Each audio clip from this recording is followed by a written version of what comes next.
Orion was diagnosed at 2.5 months old with a neurological condition. I spent a lot of time in his early years grieving and going 1 minute to like just bawling, grieving, so just heartbroken. I didn't know what to do with it. And then the next minute I'm like wiping the tears and snot and I'm changing a diaper. He has all these things that are a part of his daily care in life. And he doesn't really love that either. He's aware that it takes a lot of time. So I really try to watch my language and I don't want him to ever feel like he's a burden. I did not realize how helping myself as a parent and taking care of myself would so profoundly and positively change not only my relationship with each child, but has benefited and affected him in a really incredible way. Shattered to unbreakable. Listen here, sweet sister. Whether you think you have one little crack or you are shattered into a billion pieces, this podcast is going to give you the resources, tools, and skills to help piece yourself back together to form a beautiful, unique, solid, and unbreakable masterpiece. You are listening to Shattered to Unbreakable, the Reclaim Podcast. Let's talk. Hey everybody, welcome to another episode of Shattered to Unbreakable. I'm your host as always, Brandy Babin, and I have my super special friend here with me today named Tahj. And we met how long ago? 4 years? I think 4 years, yeah. And we met through our mutual ex-boyfriends now. And so when we left the boys, we kept each other. Tahj and I have bonded over healing. We've bonded over our past. We've bonded over trauma bonding. We've bonded over bonding. And I've learned so much about you, Tahj, but I just want to welcome you onto the podcast. And she's going to talk to you guys today about how she deals with parenting, but in a new way, because Tahj has a special needs child. And when I come over and watch her nighttime routine, I'm blown away by the intricacies of it and the routine of it. And it's not something she can just pass off to any babysitter if she wants to go out. It's got to be special nursing and things like that. And part of it is I want you guys that have special needs kids to be able to listen to Tahj's story and understand that you're not alone. Every special needs child is different and the parenting is different. I want you to delve into what it's like to take care of yourself as you're taking care of your kids and what other moms can do also. So give us a background on Orion and what he suffers from and how you take care of him. Orion was diagnosed at 2.5 months old with a neurological condition. And under that neurological condition, the doctor said, it could look like several things. It might not look like this at all. But among those things, he listed cerebral palsy, which Orion has. He's quadriplegic, needs full assistance in all daily cares and transferring and moving. He's nonverbal. He has epilepsy. The seizures started when he was about 1.5 years old. And so going to the pediatrician right off the bat when he was 2 months old and them pushing for extra testing, it's like I got on a roller coaster and then I never got off of it. I felt like that for years and years and years because I didn't know how to regulate myself and I didn't know how to handle the gravity of the news that kept coming at me. One after the other. Yeah.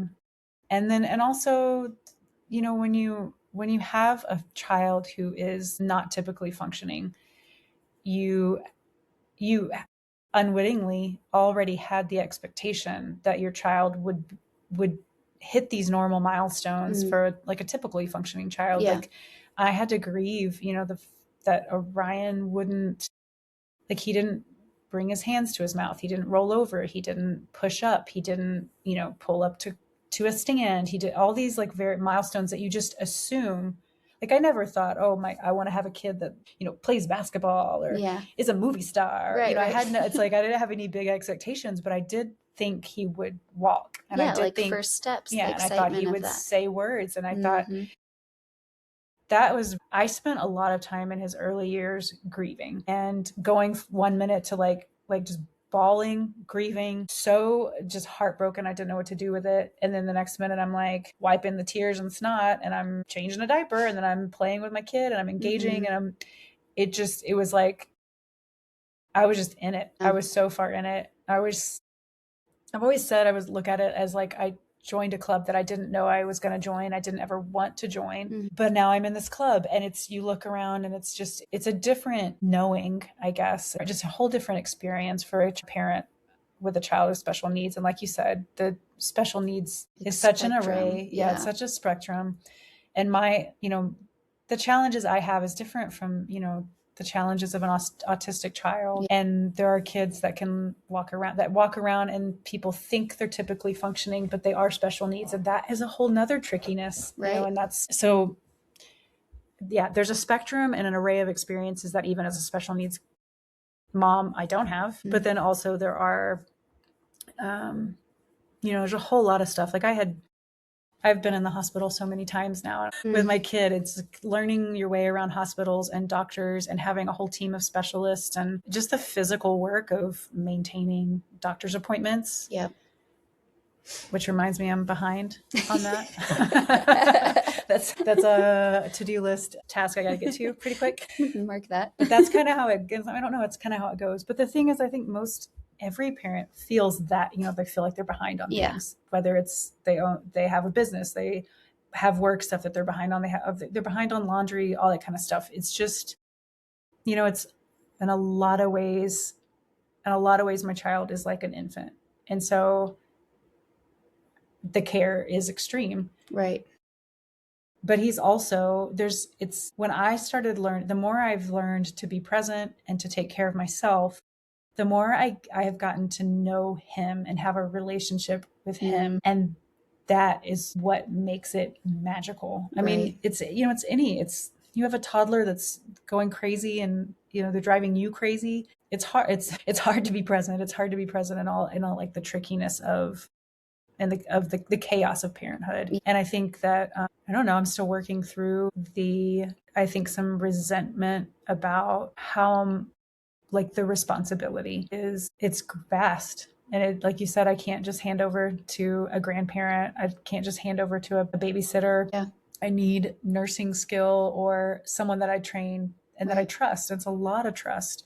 And it's also someone that he can trust because I'm leaving him in their hands completely. He knows that his life depends on whether or not this person, or it could depend on whether or not this person knows how to respond if an emergency situation happens. Like that's a lot of trust. Absolutely. And not to reveal too much, but he's had to experience being in someone's care that didn't know what they were doing. And, it's scary for him. It is.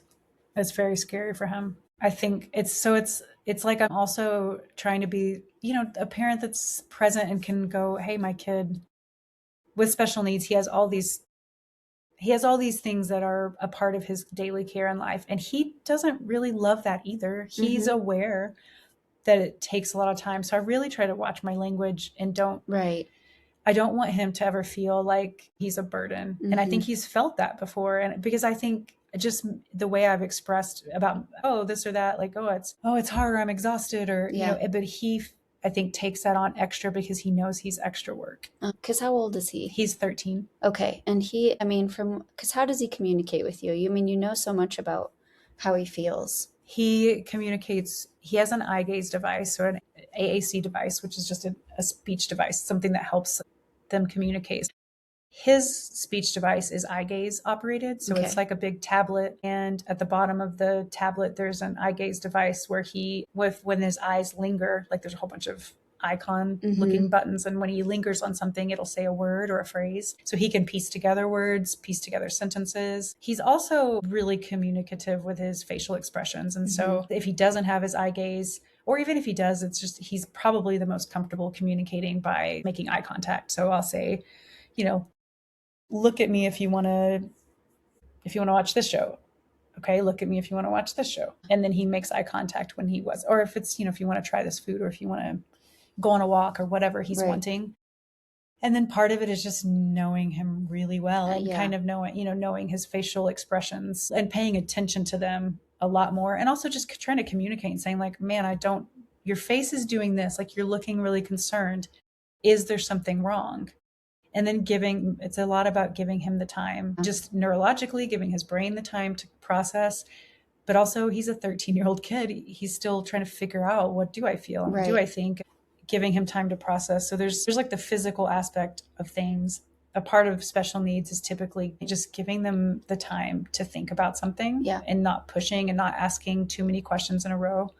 And even, I mean, like I said, he's 13, but I still sometimes I stop and I go, I said all that really fast. Let me slow down. And I go back and I slow down, and then he'll make eye contact or let me know what he's thinking. But part of, it's like there's sometimes when I'm just guessing and I'm racking my brain to think of what else could be happening. And sometimes it's emotional things. Sometimes it's like trying to help him deal with trauma and feel feelings. And it's really beautiful though for him, because a lot of times it's just, he's had some trauma. He's had some things happen.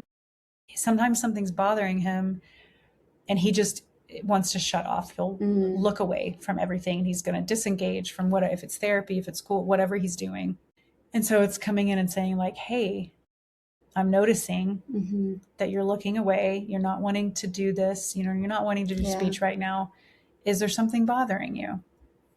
And then he might like give a side eye. Like it's a side eye, but it's a yes, but it's like, I'm just going to barely look at you, but yes. You may have a point. Yes. You're onto something, but I'm still going to look over here because I am feeling this feeling.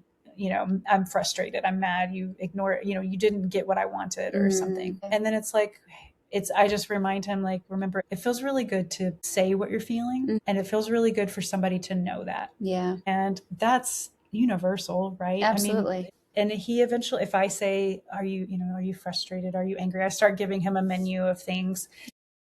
When he chooses to say, oh yeah, I'm angry, it's really beautiful. It doesn't last much longer than that. I'm like, oh, you're angry. Was it this? Or maybe it was this.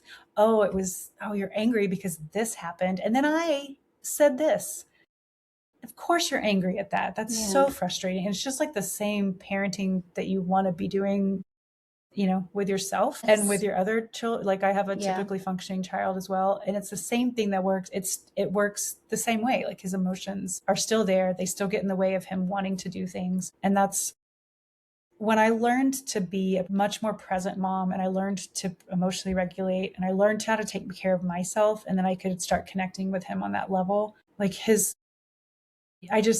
we were able to process his emotions. Yeah. And he is a much like lighter kid. He's not walking around with all this trauma stuffed into him. Yeah. In addition to the fact that he has in some ways a harder life. Right.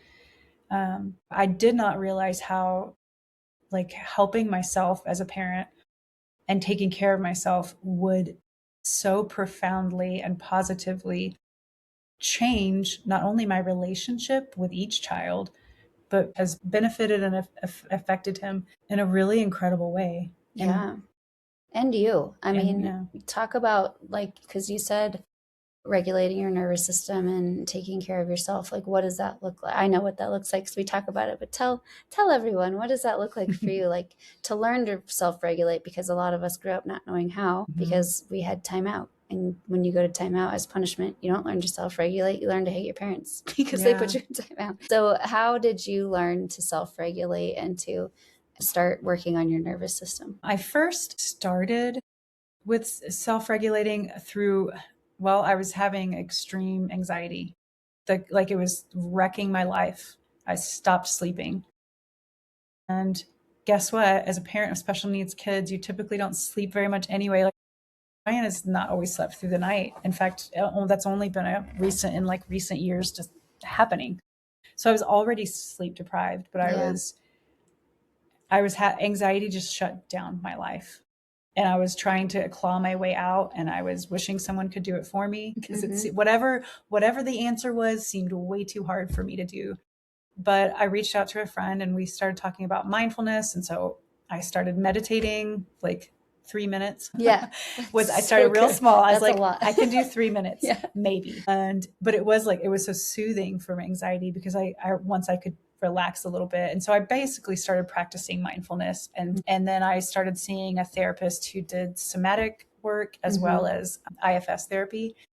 And I think doing the somatic work has helped so much with anxiety, but it also has taught me how to regulate. And it's about being aware of your body and learning to even recognize when you're not regulated. And Right. that's like half the battle. That's huge. Yeah. Is I didn't even know I was walking around not regulated. I didn't Right. know I was walking around in fight or flight. I thought I was just highly functional caffeine, Yeah. a caffeine addicted, highly functional, parent Aren't we who all? also had a problem with executive functioning. Yes. That's awesome. And I just thought that was pretty normal. Yeah. But learning to recognize when you're not regulated, or when anything feels off in your body. Our bodies just give us clues all the time, like, Right. hey, something's not right, something feels off. Let's just maybe I look into that instead of ignoring it. Yeah. And so I think that has been a big part of it. And through the IFS therapy, I learned some of the language with IFS therapy is just, you're working on, instead of thinking of yourself as having like inner demons or I'm broken and I can't function. I can't executive function. I can't do these things. Learning like there's parts of me that were hurt. Yep. That were diminished. Yep. And those parts are just, they just need to be seen. Yes. Just like I talked about with Orion. There are parts of me that just need to go, gosh, you're really tired. We're really tired today. That's okay. Yeah. It's okay to just sit here and feel really tired for a minute. Right. And I always pat my chest. I like pat my chest and just like, I hear you. I see you. You're just tired. But for those of you that don't know what IFS is, it's internal family systems. And it's otherwise known as parts work.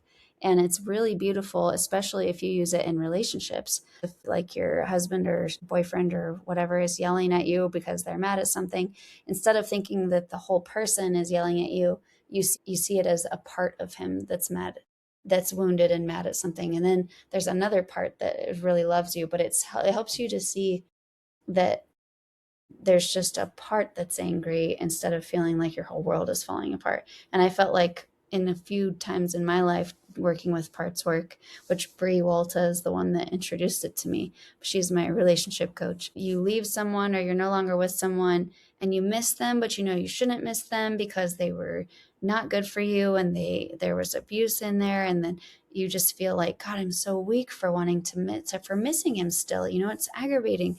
And Bree helped me realize there's a part of you that misses him because she doesn't want to be alone. And it's not even that you miss him. You just miss having someone.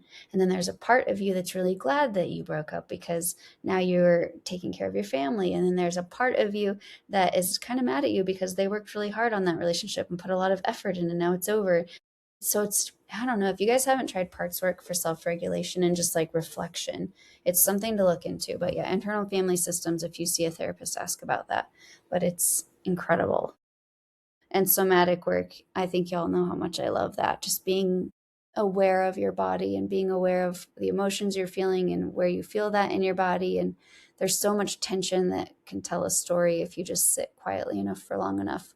Did you use meditation guides, or how did you spend the 3 minutes when you first started? When I first started, I just thought, well, I had listened to some like meditation, like Abraham Hicks encourages meditation.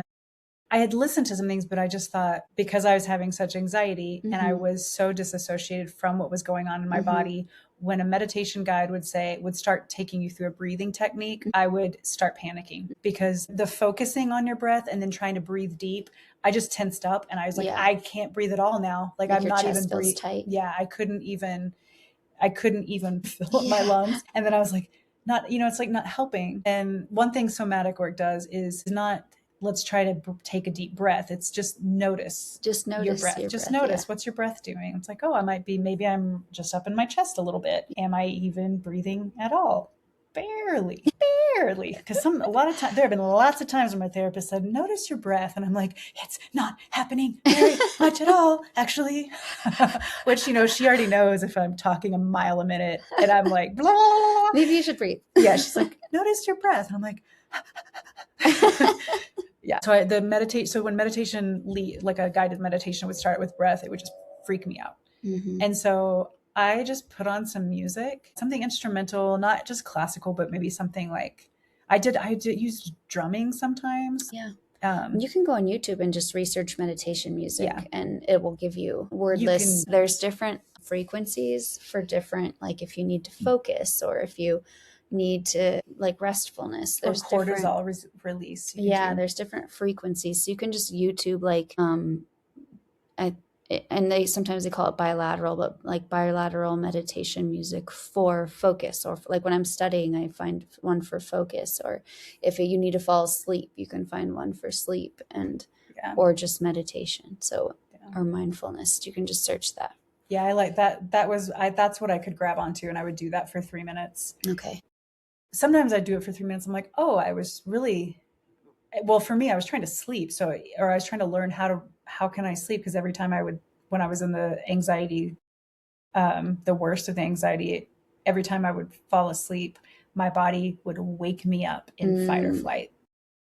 So falling asleep in meditation was okay for me. That was if you're wanting to meditate and for other like there's lots of reasons to meditate, but some reasons are you don't want to fall asleep. Like reflection, because you're wanting to or ask like questions, like get in touch with kind of yourself or whatever. Or if it's if it's a higher power or something that's but for me, I was like, if I could relax enough where I could kind of sit on the edge of sleep for a minute without panicking, that was a good thing. Yeah. But so I started out with that. I did some, and then I would do some guided meditations here and there, but mostly sometimes I used to do this a long time ago, but I would think about like, imagine a really safe place. And like, that's something we're different for other people. And there's like a couple of places I have that like in my mind I go to, and it's a physical place that I think about going to. And I think about, and then you think about the senses. Yes. If you're at a beach, what does the sand feel like? What does the sun feel like? Can you smell the salty, fishy air? Yeah. What can you feel, see, taste, touch? Yes. Wherever you are. That happened for an EMDR in my therapy. She would always say, like, you need to have a safe place to go where your abuser can't get there. And we like visualized this imaginary wall where he was trying to get there and he couldn't, he just couldn't get through. And I was safe. There was nobody that could touch me on this beach. Create a safe place for yourself. Isn't that crazy that most of us choose beach too? Yeah. I have a beach and I have a forest. Oh, that's place. Nice. And it's, yeah. I love that. But it's like, I think that's a really special, it's like kind of a unique thing that's like you can have your own like inside, not inside joke, but it's like you don't have to, you don't have to share it. Yeah. Nobody else knows what it looks like, but, and I think, there's a reason. I think there's something very calming about a beach. I always have a drink beside me that's condensating. Oh, I don't know why, but I can see like little dripples of water fall down my glass. Oh, I like that. Anyway, now we're off on the beach. We're on the beach right now. That feels Do you guys join us? I think one thing in parts work that I really like in the IFS therapy, and that has made a humongous difference in my life, like the change agent for parts work is the self, like capital S, the self is, and I think they say it's like the 8 C's or the 9 C's or something. It's words that start with C's, but it's the characteristics of the self, and it's learning. When you're doing parts work and you're talking to some little part of you that maybe is trying to protect you, it is not safe to slow down and rest because of these things that happened as a kid or what you learned as a kid. So I'm going to keep you busy no matter what. That's a specifically something I have worked with. But like when you bring in the self, you have this little part that's scared or mad or, really it's there's a part, whatever is at the root. It's like the really base feelings, the despair and aloneness and hopelessness. That's the absolute worst. But then when you bring in the self, and the self is capable and courageous and confident and creative and compassionate. There's other C's. I can't remember them all. I love all those so but far. It's like, but when you really, and then so in the parts work, you're thinking about those attributes. You're thinking like, this is what the self is. This is the part of me that really does know I am okay and I can be okay. And it's not something, it's just, I guess, one way of connecting with this part of you. And that's, to me, that has made such a humongous difference, because I'll get triggered. I'll still feel, sometimes I feel overwhelmed or I feel really lonely. I feel one of those feelings that just, or a lot of them at the same time. That's a fact. And it's like, those are the things that disconnect you. It tells it the kind of feelings that disconnect you from other people. Yeah. And when you are disassociated from yourself, and when you're not in touch with yourself, you can't access your creativity. But like so many of our problems are they're solved. So when you solve some like solution comes to you and it's easy and it's just like, what if we do Why this? didn't I think and of it's that? creative and it's like, that's the self. That's you're accessing yourself. Right. When you have that confidence of like, I'm going to do this and it's going to be awesome. There's no, even if you're normally full of self-doubt, everybody's had those moments where you're just really into, that's yourself. And so in the IFS work, you practice connecting with yourself over and over and over. And I think that makes a huge difference for the self-regulation, because it's like, okay, there's kind of a storm going on here, storm situation. Maybe my kid is having a medical emergency. Maybe my kid is just mad and screaming. It's like, that's a difference with special needs kids, is like, especially someone who's nonverbal. He's, my younger son might yell at me, like, I'm mad at you. I don't want to do that. But Orion just screams. And that is a different kind of intensity. Yeah. And that wears on your nervous system. And I used to have to like put in headphones when I could, because he's screaming. I can't figure out what's wrong with him. He can't tell me. Even with the, talked about the ways he communicates, but when he's like in intense pain, he's not able to be calm and make eye gaze and wait for me to list off a whole bunch of things, so and early on, before I knew how to talk to him as well and knew how to understand him as well, I mean, it was like the screaming, and I would just, it would always be a time when I'm already, my other kid's this and doing that, and I'm stressed. I'm already overstimulated, I'm already overwhelmed. And then he's screaming, and I'd have to like put in headphones, like noise canceling headphones, and be like, I can watch him and know that he's not in a medical emergency, but I cannot listen to that again. Right. Or I'd have to walk outside for a minute, because it's like, you can't, it's just it would be too much. Yeah. And so I think that learning now, when he does that, it's like, well, I'm trying to teach him also regulation and self-regulation. Sure. And also, like, when we communicate what we're going through, problems can get solved. We can figure out, help can be found. I can help you faster if you can communicate. And I'm going to try to give you all the tools to do that. Yeah. But also, when you're learning how to self-regulate, it's like going from overwhelm to regulation. It's not just sitting down and meditating real quick. Like, it's not, like in the moment. Like when I would meditate, I would already be sort of in a calm place, or I'd be like, I'm about to get all this momentum going because my day is so packed. But before I get that momentum going, maybe I stop for 3 minutes or 5 minutes or something really small. But when you're already in the middle of it, it's like that. Your body's already got the fight or flight. Your body's already got that. You've got the adrenaline pumping. It's like, but no, like when you're connected to yourself, it's like, oh, this is happening. Hey, my body is telling me stuff is crazy. Yeah. there is some crazy stuff going on. What do we need to do? But if you can access yourself, you can access the creativity. You can access compassion, like compassion for yourself. This feels like a lot. He's screaming. That's a lot. It's so much. Of course it's so much. Of course it's a lot. Nobody wants to be screamed at a high decibel. Right. Like, that's, of course it's a lot. And so you have your validation and your compassion for yourself. And it's like, when you're acting out of the self, that's when in the IFS talk, when you're acting out of self is when you're able to make the really intentional choices. You're not in your coping mechanisms. And I think, I think anybody would benefit from that. But I think, like, I don't know, talking about my journey, that's learning how to do that has made all the difference for connecting with both my kids, but especially a special needs child. When someone asked me a while back, they were learning about my situation, and it's not just a special needs mom. I'm a full-time single mom. Right. And my son right now gets PDN, which is private duty nursing, a few times a week, which means I can leave the house. Hopefully I don't have to be on 100%. And that's huge. And a really hugely beneficial service that he gets right now. Even so, there's no, moms, dads, there's no day off. Your kid gets sick, your kid doesn't sleep. But I think what was so hard for me for a long time is that I'd hear someone, like, I remember like my brother being like, oh, they had a baby and they're, so they're in the not sleeping time, Right. infant time. Yeah. And he wasn't asking, nobody was asking, but I was thinking like, God, I haven't, he's saying, oh, I haven't slept in like 3 months. And you've gone through that, that's super rough. At that time, Orion had slept, he was 4 years old and he had slept through the night on the average about like 10 times a year. Wow.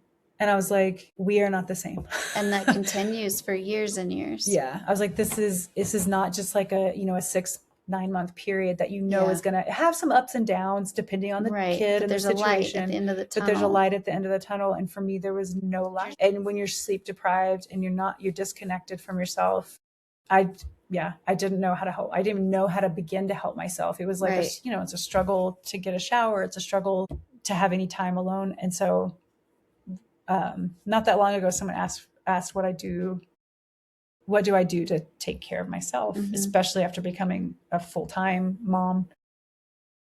And I thought about all the things, like I do virtual therapy twice a week. When I went from having partial custody to full custody, I went from 1 time a week to 2 times a week. Yeah. And sometimes I am just talking about my kids and how do I parent them better? How do I, use what I'm learning in therapy to help them? Yeah. Because they're going through it.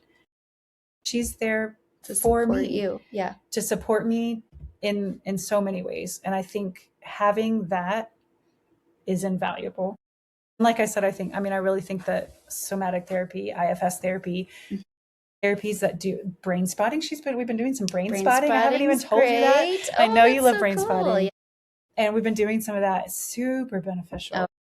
It's not the same as talk therapy. And I feel like that's really important. It helps with physical symptoms. I didn't realize it would help so much with physical reactions to things, and being able to foresee and control responses when they happen again is what I found really valuable. Yeah. Like, okay, next time this happens, I can choose what I see it as if I do brain spotting the right way, which is really fun. I think some of those like physical things you were talking about somatic wise to help self-regulate are sometimes little things we don't even realize we're doing, like putting our fingers to our temples. That's like a nervous system reset that we just do naturally. There's a spot between your nose and your upper lip that people just automatically, like if you're thinking or you automatically press that, that's a nervous system reset spot right above your top lip under your nose. Putting your hand to your chest if that's something. But I think that's important to note that like doing the somatic work is where you learn what works for your body and what doesn't. And learning that it can be something that is just you're in the moment, and you might be doing something for your body that is actually very soothing and actually bringing you into the moment. Earlier today, I like just laid down on the floor for a minute. I was like, I feel like doing this. Yeah. And I was like kind of doing some stretches, but I was just like, I put my hands on the back of my neck, kind of rubbing my neck. And then I'm like touching my eyes, and I would, it's explore it. It's like, this just feels good. It feels good in the moment. And when I got up, I was like, oh, I feel refreshed. I felt like I had taken a little nap. That's cool. And I thought that's just, my body just needed some presence with me, in therapy, we talk a lot about how like little Tahj, she needed somebody to sit down and say, man, you wanted this, and you were told no. And that really felt bad. And that felt like you were ignored. Yeah. And you were dismissed. What you wanted and what you care about was dismissed. Right. That felt so bad. And like, I'm here with you. And she didn't get that, but I get to do that for myself. And I get to teach my kids how to be in those moments and with themselves and say, hey, I'm just here breathing next to you. Yeah. I love that you mentioned that, because there's so many of us, not necessarily me, I guess, but us, I mean, like just everybody, but had kind of a rough go with their parents and didn't really get the parenting that they, deserved as a child. And so having to learn to parent yourself while you're parenting your kids. And I kind of had like a breakdown moment a couple of weeks ago where I was like, I was learning in this new class I'm taking on how to be a better parent for kids who have experienced trauma. And so it was saying that I'm responsible for providing felt safety for my kids. And I was just thinking like, I'm providing felt safety for 4 kids that all feel safe in different ways. So I have to intricately provide that while nobody is providing felt safety for me. So then I also have to provide felt safety for me. But what if I'm not regulated enough or don't feel like I'm powerful enough today to provide felt safety for anyone? And then, well, my whole family is in turmoil because I can't pull it together, but I'm responsible for 5. It's just overwhelming. And I just cried. And crying is super cleansing too. So, but I'm kind of, I mean, we talked about it a little bit earlier, but the repair, we talked about repairing. And I just want to make sure all of you know that it's okay to not always be okay. You're not going to always be okay. And we're talking about regulating our nervous systems to be better parents, but it's also about messing up, admitting it, repairing it, and learning from it and moving forward with what you learned. You're going to mess up. It's okay. And just repair. That's, I think, what we were expressing was the repair is the most important part. The messing up isn't as important as, or the not messing up rather, as apologizing and repairing with your kids, and it becomes real for them. Then they realize they can mess up, and it's all about the repair. And so I hope you guys feel that too. Like it's okay to not be okay, and it's okay to mess up. Yeah, it's inevitable. Yeah. I mean, you're going to mess up. Yes. And then what? Right. Then you repair. And I think for me that when I was talking about the self being such an invaluable part of therapy for me and learn my self growth is when I mess up as a parent, I can hold that without it devastating me. Right. Because my identity isn't anymore in being this parent up here on a pedestal. The pressure I felt internally to be a parent who does not yell. Yeah. Or does not say something that's just really hurtful. Right. But then I would do that. Mm-hmm. And then I was devastated because I was the parent that I didn't want to be. And I couldn't, the spiraling of the thoughts. Yes. I couldn't even repair with myself. Yeah. Much less my kid. And I would try to repair it. It would be like, I think, I just think they can tell when you're holding something, they can tell when you're like maybe not being completely honest or you're trying too hard. And I think what you said about like being the felt safety for all the kids, and then also you, and then life's happening. Mm-hmm. I think about something that Dr. Becky says about with your kids in it, they're having a moment and they are not feeling safe and they are loud about it. Even just you staying calm and you being able to be I might not be able to regulate them, but I can keep myself right here. Yeah. That sends the message that I'm not afraid of your big feeling. You're having a big feeling. Ooh, yeah, your autonomy is being threatened right now because you have to brush your teeth. Newsflash, this happens every night, but tonight that's a problem. Spoiler alert, it happens. And I think that has shown especially over time, that me staying regulated and going, yes, that is big. Mm-hmm. And just, he's like screaming and I'm like right there with him. Like, yeah, I don't blame you. You are so mad. Yeah. Of course you're mad. You have to do this and you hate it. Yeah. And then because when we try to shut it down, don't say that. Don't talk. You're just going to do it. You just do it because I say you're an exhausted parent, and you're just like, can you brush your teeth so you can go to bed, and I cannot deal with you for like a minute. Yeah, I need to go to bed too. I'm exhausted. I need time without you, and I need to know that you're in the bed. Yeah, and it's like, but I'm not afraid of how much you hate that, and I'm not afraid of whatever bigger thing that's stirring in you right now. I'm not afraid of it because feelings you don't have to be afraid. And I think something I've realized is it's the resistance that'll get you. And it's the resistance to feeling something. The other day, I had been trying not to feel something for several days. And by trying not to feel it, I was over and over in my head, I was explaining to myself why it doesn't matter, why I'm fine, why this isn't even a big deal, why this person's, what they think doesn't matter to me, even though it always does. Yeah. Why is it on my mind so much? But then I was trying to intellectualize it and just think myself out of it. Right. Because it was, but what was really happening is I felt really uncomfortable and I felt embarrassed. And when I was taking a walk and I was like, why is this bothering so much? I can't even get it out of my head. And then I just I'm resisting it. So what is it that I need to feel in this situation? And the feeling wasn't that I wasn't devastated. It's that person's feelings, what they think about me really doesn't matter. But I felt embarrassed. And I was like, oh, I just need to feel this embarrassment. Right. Okay. Yeah, that's really embarrassing. And instead of like you rationalizing why it's not embarrassing. Yeah. I just was like, I feel embarrassed. Right. I shouldn't have done this. Naming it helps. Yeah, naming it helps. And then I thought, yeah, I shouldn't have done it. I feel like I should have known better. And I feel so embarrassed that I did it. And then I could ask the question and be curious, like, oh, why did I say that? Yeah.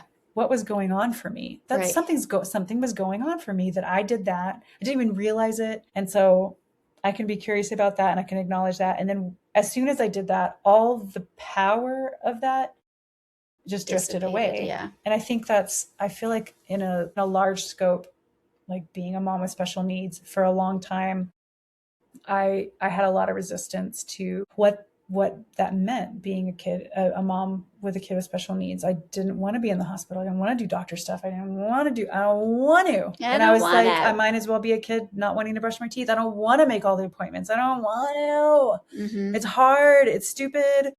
Every time I call, they ask this birthday, they ask all these things. I do this over and over and over and over and over and over and over and over.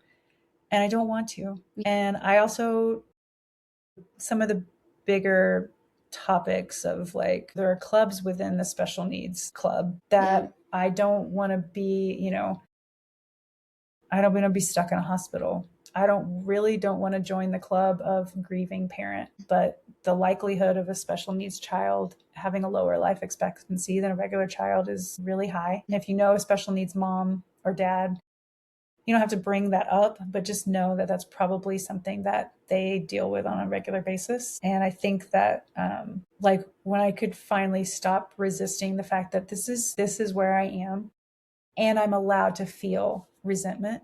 Yeah. That doesn't mean I don't love my kid. That doesn't mean I would change things, right? But I get to feel resentment. I get to feel sad. I get to feel, it's a lonely road. Like right. I remember like so many of my friends and family, people that know me, until they would come over at a time when I'm like actively caring for my kid, like I'm actively performing cares and juggling my other kid, and would go, they knew I was busy. They knew like special needs is hard, but they didn't know how like I have to really work my day so that I get to sit down. And for years and years, I just didn't sit down for most of the day. Right. And now one of the things I do for myself is I coordinate my day. I coordinate as much as I can so that I get to sit down most of the time, not always. When I try to at meal times. It's not always possible.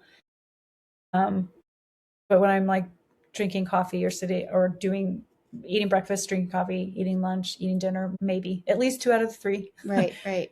Because it's not great. It's not great. And it's also not as fun to eat when you're standing up, like putting meds together and you're like taking a bite and like putting meds in a thing. Yeah. Mm-hmm. But like, what was I saying about the resistance? Oh yeah. When I stopped resisting, like the feelings I was feeling and the feeling lonely, and like when people would see me and go, wow.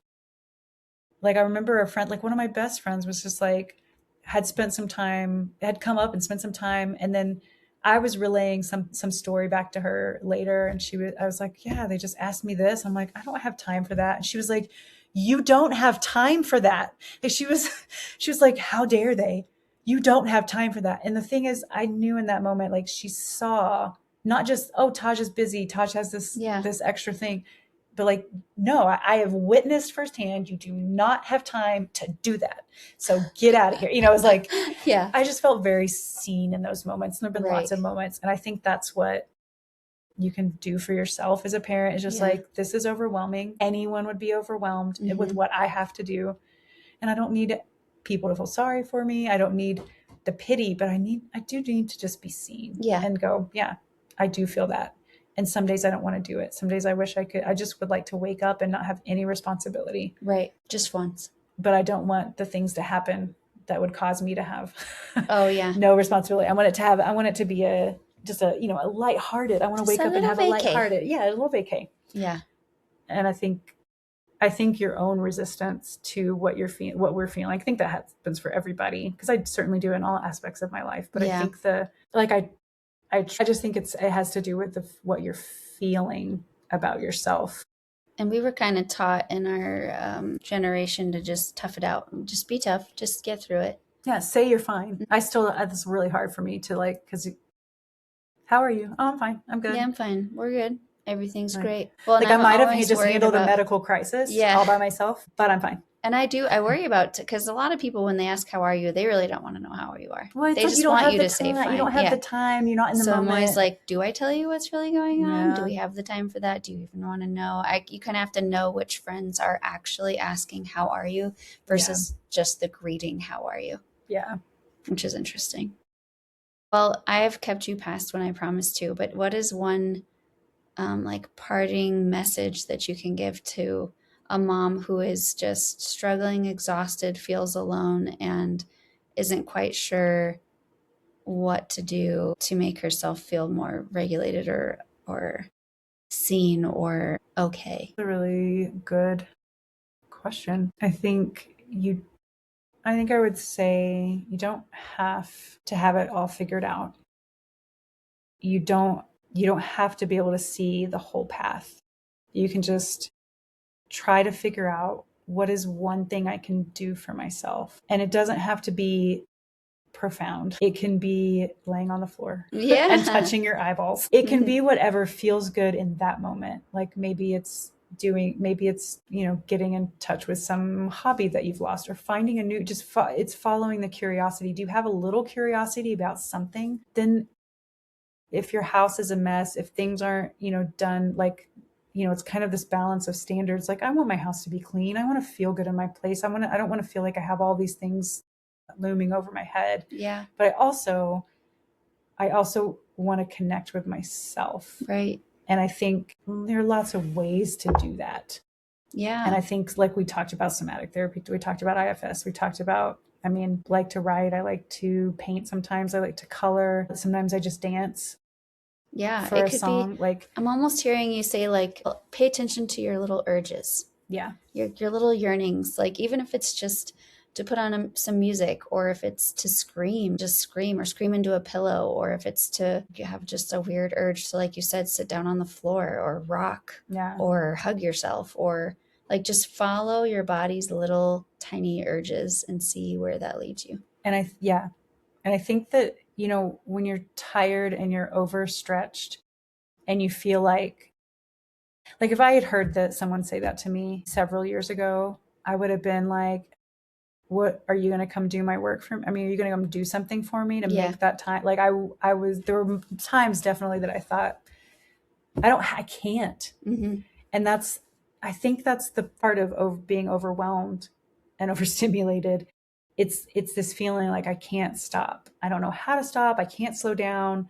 Mm. I think you can, you get in touch with yourself in some ways, and there are creative solutions to even like, I have a lot of demands. Right. And it's, like I said, it's not stuff I can push back. I can't just be like, no, I'm going to just not set the alarm today. And then my kid doesn't get meds. And then it's like, that's not going to work for any of us. Right. In the trying to not resist like the routine, or resist the demands, but just go, I have a lot of demands. And maybe it's just that I have a lot of demands. I have a lot of demands, and it's really hard. And right now, instead of, cleaning the bathroom, I'm going to sit down and I'm going to write myself a little note about how hard my life is and how all the things that I wish somebody would see. I'm just going to write that down. That's a good idea. It's like trying to just do something different. They always say, if you're in a rut, you've got to change something. You're walking the same path, you're thinking the same thoughts. And I feel like so much of special needs life is routine, chaos, routine, trying to get back to the routine, and it's chaos, and it's trying to get back to the routine, and it's chaos, and it's like, and then you're trying to get your footing underneath you.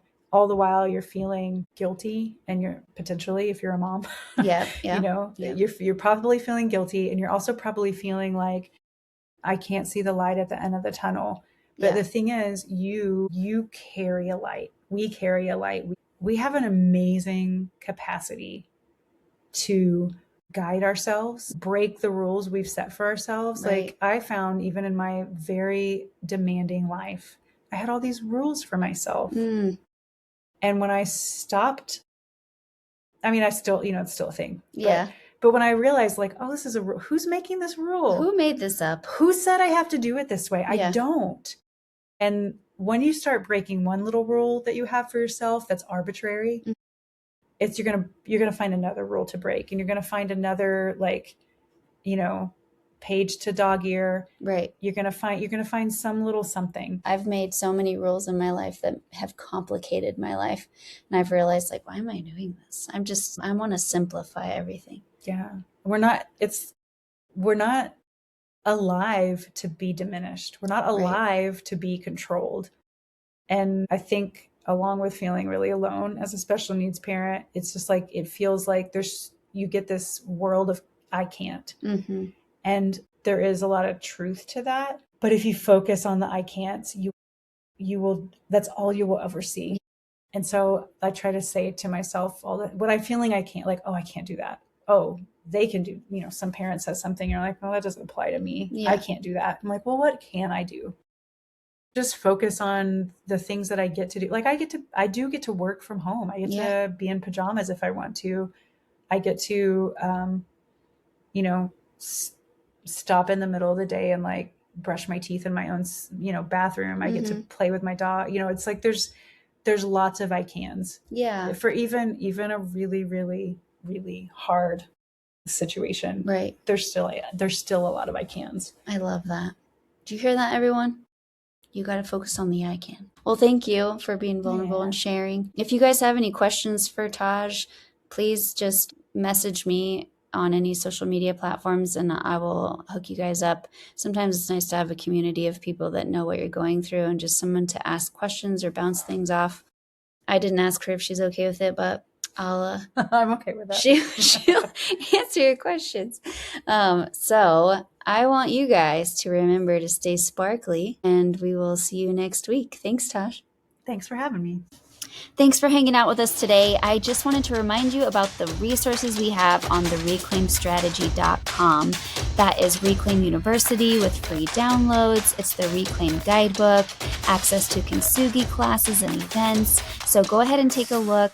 Also, please share this podcast with anybody that you think might need to hear these messages. And if you haven't already and you think we deserve it, give us a 5-star rating. That just helps our reach. So I love you guys. Stay sparkly, and we will see you next week.